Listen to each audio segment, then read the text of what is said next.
Welcome to the Defeat the Drama podcast, where you'll learn tips, tricks, and strategies to help you gain clarity, find purpose, live boldly, and defeat the drama in leadership and life. Host Kirsten E. Ross is known to many as the drama-free queen. She is the undisputed expert of transformation. She'll move you from resigned, resentful, and overwhelmed to focused, engaged, and empowered. Welcome to the Defeat the Drama podcast. I'm Kirsten Ross, your host, and this is episode number 91. Drama zaps energy and steals focus, so let's defeat some drama now and have time and energy to focus on what we really need to focus on. Today's episode is sponsored by Pillar Social Media. They do a lot of great things on the internet, helping companies manage and grow brands on the social web. Go check them out at pillarsocialmedia.com. So you know one thing that causes a lot of drama? Meetings. So today I'm going to be sharing 7 good reasons to have a meeting and help you determine whether you really need to have one. You know, so many of my clients struggle with the drama created by meetings. Either they have too few and there's constant chaos. No one knows what the heck's going on. Miscommunication is rampant. The world of assumption is thriving and none of the employees know or trust each other. Or they have too many meetings. They read a book or a blog post once that said they should have a meeting once a week, so they have it. They come up with an agenda item last minute, struggle to find content, hope that people will go on long tangents so the time will be filled up, and they can check it off their list of things that they did. Spend lots of time complaining or eating cake, but little time doing anything productive. The team grumbles about the waste of time or relishes the free time the ineffective meeting represents. Do either of those things sound familiar to you? If they do, then you're going to want to definitely check out this episode and then go check the show notes if you can't take notes while you're listening.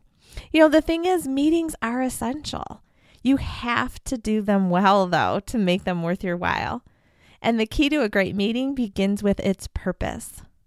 Never, never, never meet just to meet, just because someone said you should meet once a day or once a week or once a month.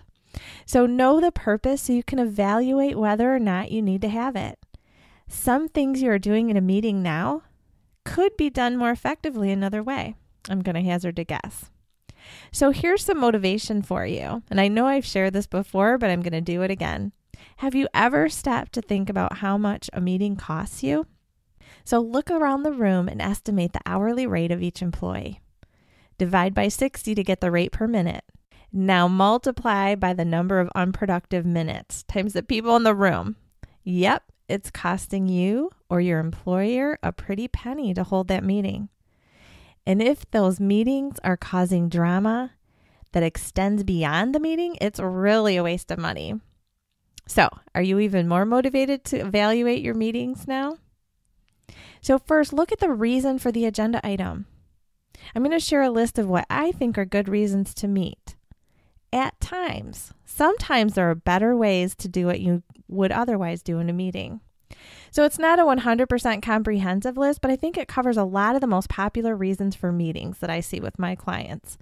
And your objective should drive the content, the feel, the flow, everything about the meeting. A meeting obviously can have several objectives. So just make sure they are clear to you and your participants. All right, so let's get started. The first one is connecting. Yes, it is important to periodically bring your team together. You want employees to know one another as human beings. Trust comes from time spent together. Time to connect and know one another is a great reason to have periodic meetings. Now, do you need them weekly to connect? Maybe not. It depends on how busy your environment is and how quickly things are changing and how much opportunity they have to interact with each other otherwise. But definitely connecting is an important reason to meet at least every once in a while. The second thing is sharing information. So you may need to have a meeting to share information, but you might be able to share it in a more efficient way. Often I find my clients are sharing basic information in a meeting as a way to hold people accountable or assure that they're receiving it so they can be held accountable. There are other ways to achieve that same objective, however. So as a for instance, you can send via email with a deadline for reading. Create a subject line that alerts your team and let them know the deadline. Put it right in the subject. Have them reply back or fill in a poll or initial a document, something, once they've read it, and own it. So owning it means they know and understand it. They don't have questions. They're ready to implement. So there are other ways. If you're just meeting to share information so that you have proof that someone was in a meeting and got the information, there might be some other ways and you could avoid a meeting. Now, if the information will require a lot of Q&A, extensive explanation, might be met with some pushback, then yes, pull everyone together so that all hear the same facts and can benefit from the same Q&A. Because if one person asks a question that was on 10 people's minds, they all get to hear the answer at once. So that's a great reason to have a meeting. Number 3, decision making. This is a great reason to have a meeting if you need to negotiate, discuss, share perspectives. You can explore digital idea generation and opinion sharing, but in-person or digital meetings is usually a great way to go. Just make sure that the actual decision makers are in the meeting. So that's one of those trip ups where you can say, shoot, I guess we kind of wasted time in our meeting. You get to the end and then you say, oh, well, we don't have the actual decision maker in here. We all think this is a great idea, but now we've got some other steps. So then you have to go rehash the conversation to make something happen. So and this is another great reason why to know the purpose of the meeting ahead of time. So if you know the purpose ahead of time and you know it's decision making, you're probably going to know who the main decision makers are. Make sure they're in the meeting so they can gain the benefit of hearing that conversation in real time and you can walk out of there decision made. Number 4, creative planning.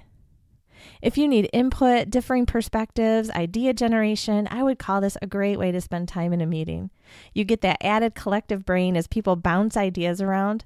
Whether you're pulling together during a project or coming up with a next great product for your business, bringing the team together for this work is a great use of time. I just caution that you always want to end a generative discussion with a plan for action after.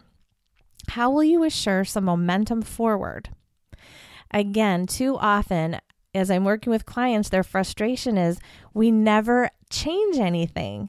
Well, what happens is they have these great discussions. They come up with wonderful ideas. The team collaborates, and then they forget to assign responsibility in the meeting to actually make the change or document the decisions or ideas that they came up with. So every meeting, make sure that there's movement forward by assigning tasks, accountability to people, and then you have an update in a week or a month or a quarter.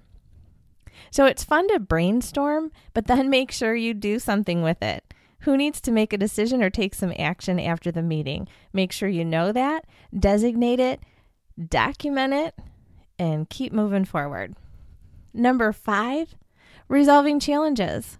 So whether they are process or people challenges, yes, you need to pull people together for some good communication that includes verbal and nonverbal cues.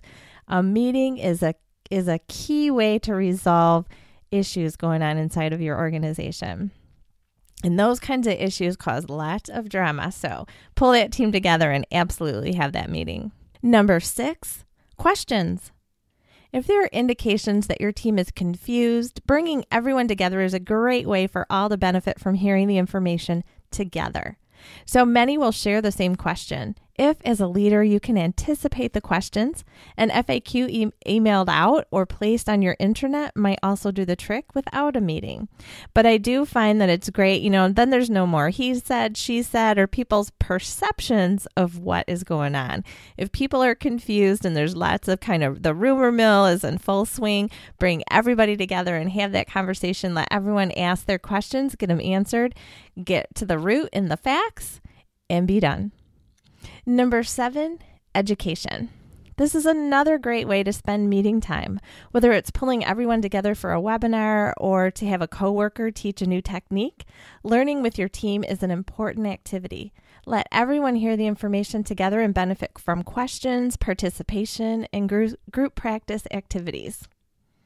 So those are 7 main reasons that I think are great for getting together. Oh, I need to add celebration on there. How could I forget? So let's just call that the 8th one, celebration. Make sure that you're spending some time celebrating the achievements that you've hit, the milestones, the progress forward.